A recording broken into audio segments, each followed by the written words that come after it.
Sa totoo lang, Brad, Ganun pala yun. sa totoo lang, Brad, gusto kong mawala sa isipan ng mga kapatid natin. Pag nagkasipon ang sisyo nila, kung ano-anong gamot ang binibili nila dyan, capsule dyan, ang mahal-mahal, Master, it takes 7 days. Di ba? Master, opo. Bilang boses ng mga backyard breeder, Master.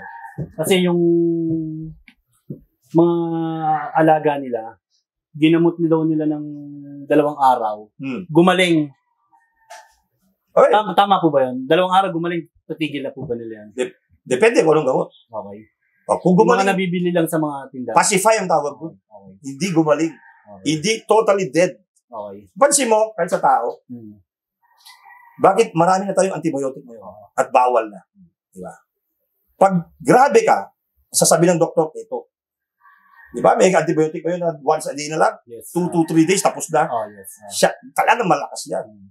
So, kung mali yung kwan mo, dosage mo sa kanyang gamot na gagamitin mo, hindi ka gagaling. Napapacify lang siya. Meron pang senaryo, Master, ganito eh. Nagpainom daw siya ng gamot, 2 days gumaling. Okay? Ngayon, after 1 month, bumalik na naman. Wala na yun. Tapos, ginagamot niya daw, hindi na gumagaling. Yun ang tawag sa na-immune. Yun ang Patay yung immunity niya. para maliwanagan lang yung mga backyard breeder. Na mali yung ganung Actually, pwede ko i-elaborate yan. No? Kasi ako nanonood ako sa CNN. In-explain nila yung E. coli na lang. Sa very deadly bacteria. Binigyan ng malakas na gamot. Makita mo yung graph nila. Patay. Bumalik ang E. coli. Binigay ulit ito. Hindi na tumalab. Katulad ng kapitbahay namin, Master. Backyard. OFW. OFW. Nagpabili sa anak niya. Tatay, meron akong yung manok mo dito, may sipon. Bumili ka muna sa tindahan dyan. 2. Painumin mo 2 araw. Gumaling. Alam mo kung bakit gumaling yun? Kasi yung mga capsule na yan, they are using the low end. Nandun yung amoxicillin, nandun yung tylosin. Okay? Yung 2 na yun, ay talaga namang totoo naman. Ako inaamin ko, totoo naman at pang-respiratory yan. But, kaya ba niyang patayin ang bakterya ng mycoplasma? Kaya lang, nung bumalik nagtumawag ulit yung anak, Master, after 1 month, bumalik ulit yung sipon. Ayun. Tapos, ginagamot na daw nila, ilang araw na daw nilang ginagamot, hindi daw gumagaling. Pero, yan ang sinasabi ko na pag mali ang antibiotic o gamot na ginagamit mo, ang lagi ko sinasabi pag nagseseminar ako is, it only pacifies. Kumalma lang. Pero yung sakit, yung bakterya na dapat mong patayin o patayin ng isang magandang tamang antibiotic o tamang gamot ay hindi nagamit. So, nangyari, nandun lang. Lumakas lang lalo. Siyempre, mag-mutate dyan. Magkakaroon ng resistance. Resistance, tapos mag-mutate siya. Kaya, anong mangyayari? Pag nagkasakit ulit ang sisiw, hindi natatalab yung gamot na binigay mo kasi hindi niya napatay nung unang binigay mo. Kasi lumakas na yung bakterya. Yes. Kaya, magkaiba yan ha. I-explain ko ulit. Tilmycin phosphate. Yes. Nagawa yan pang mycoplasma, gallisipticum, bacteria. No? Okay. Yung iba, dumadiretso gamit enro. Mali yun. Kasi ang enro ay napakalakas. Ang napakalakas na antibiotic yan. Gawa yan sa Europa. Mas malakas pa siya sa tilmycin. Yes, kasi complex siya. Ito ha. Para malaman ng iba, ang paggamit ng enro, complex bacterial challenge. Okay. Nandun na yung mycoplasma. Okay. Nandun na yung coryza. Nandun na yung E. coli. Nandun na yung salmonella. Okay. Kasi ganito yan. Ang sakit kasi ng manok. Parang meron siyang tinatawag na gatekeeper. Pag nabuksan ng isang sakit, ang system niya, di ba? Yes. Lahat ng kakampi niya na family of respiratory diseases ay papasok na. Yes. So, mamaya, review natin yan.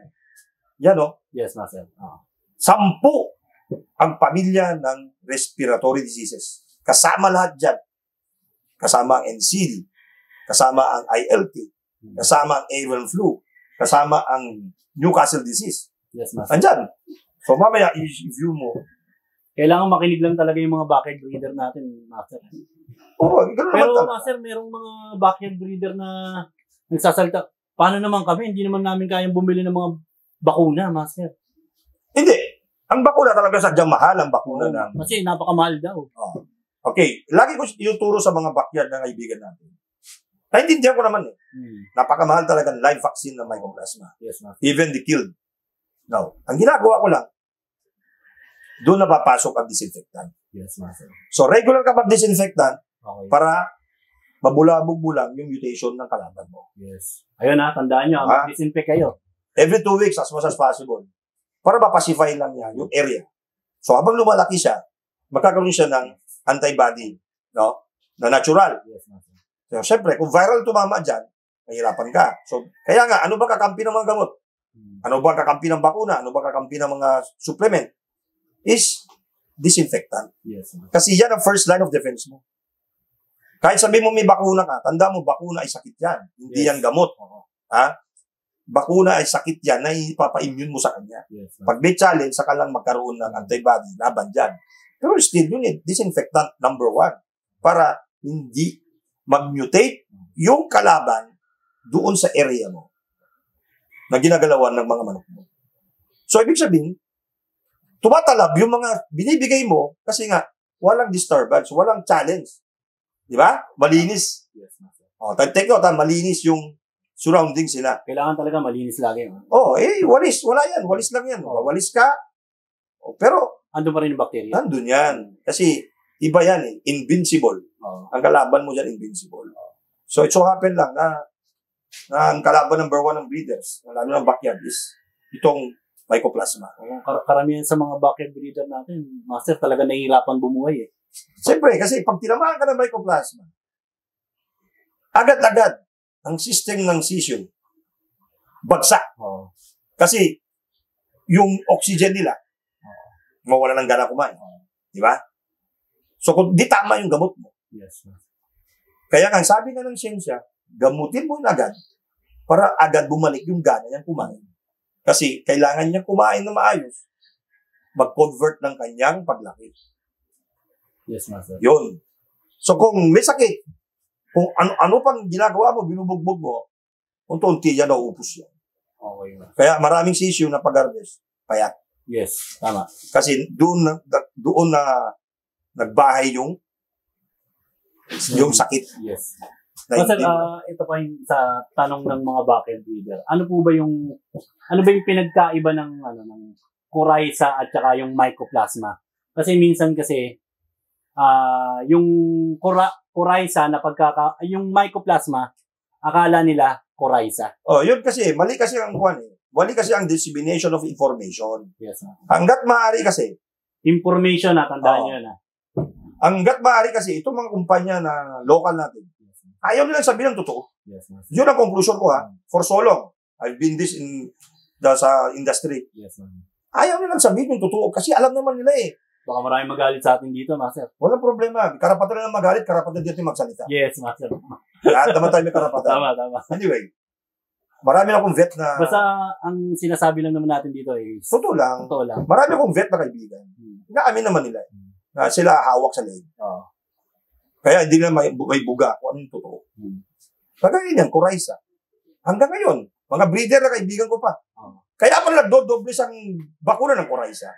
Kasi akala niya, yun yung mycoplasma. Yes, Nung sinabi ko totoo, magkaiba yan. Ang coryza, basic na ngayon yan.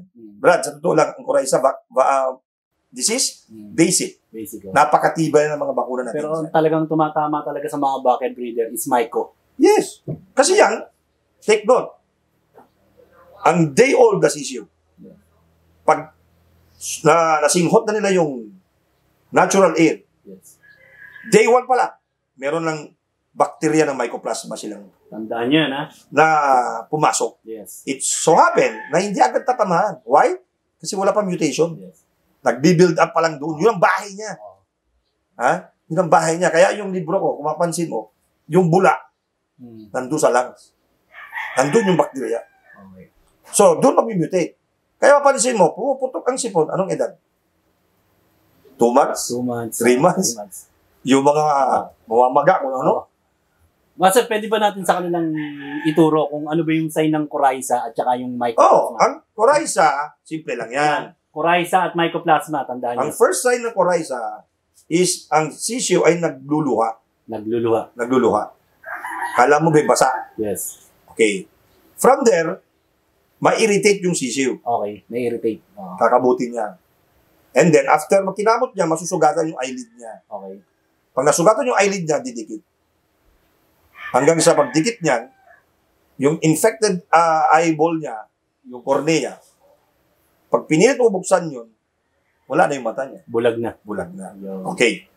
Kaya siguro nasabi nila parehas. Because ganun din kasi ang magiging side effect ng mycoplasma. Yun lang, iba naman ang sign. Sa mycoplasma, ang sign, paga. Paga. Namamaga ang eyelid, tapos may reddish. Meron pang nabubukol dito. Nagre-red yung Yes. pilik mata mo. Yung sabihin yung under one. Mycoplasma rin yung na namamagayin dito. Lahat dyan. Myco. Solid hit. Dito solid yung sa mata niya. Yung kapag biniyak mo may puti. Hindi na yun. Kwan na yan. Acute na yan. Akit na. Nakwan na yan. Na-develop na yung bacteria na bumuo na siya. Naging cyst na siya. Okay, Wala na yan. Ano yan? Mycoplasma? Mycoplasma. Mycoplasma yun, pero hindi mo dapat paabutin sa ganun. Kasi hindi, ayun yung mga yun yung mga nagiging problema ng ng mga bakay breeder. Yung operahan yan eh. Yes, Blade, tapos dinudukot. Di ba? So wala na yun.